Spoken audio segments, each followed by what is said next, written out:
زۆربەی گروپە چەکدارەکانی عێراق بە تایبەت ئەوانەی لە چوارچێوەی حەشدی شەعبیدان و بە نزیک لە ئێراندا دەنرێن باڵی سیاسیان دامەزراندووە و بەشداری هەڵبژاردننی پێشوەختە دەکەن کە زیاتر لە 20 گروپی جیاجیا دەبن و 300 کاندیدیان هەیە و 90%یان بەسەربەخۆ ناویان لە کۆمیسیۆنی باڵای هەڵبژاردنەکان تۆمار کردووە.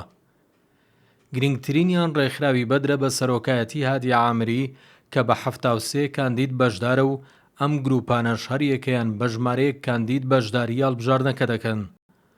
عاسای بەهلولحەق بە سەرۆکایەتی قەیس خەزعەلی لە ڕێگەی بزوتنەوەی سادیقون، جوندی ئیمام کە ئەحمەد ئەسەدی سەرۆکایەتی دەکات، سەرایە جیهاد بە سەرکردایەتی حەسەن ڕازی، بزوتنەوەی جیهاد بەننا کە تایبی حیزبوڵڵا بە سەرۆکایەتی حەسەن مۆنیز، بزوتنەوەی ماف لە ڕێگەی 40 کاندیدەوە، کەتیبەکانی ئیمام عەلی کە محەممەد شاکر شەممەر سەرۆکایەتی دەکات، بزوتنەوەی نیشتیمانی عێراقی بە 24 کاندید، کەتیبەکانی ئەبوو فەزڵ عەباس بە سەرکردایەتی ئەبوو عەلی دەڕاجی، ڕەوتی تەحەدی بە 6 کاندید بەشدارە.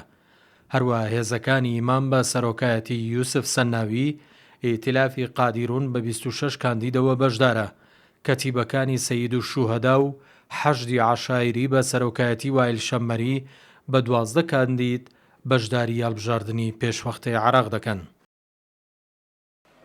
جیا لە مەترسیەکانی ڕێکخراوی داعش ملیشیاکانیش بە بربەستێکی دیکەی بەردەم ئاسایشی ڕۆژی دەنگداندا دەنرێن.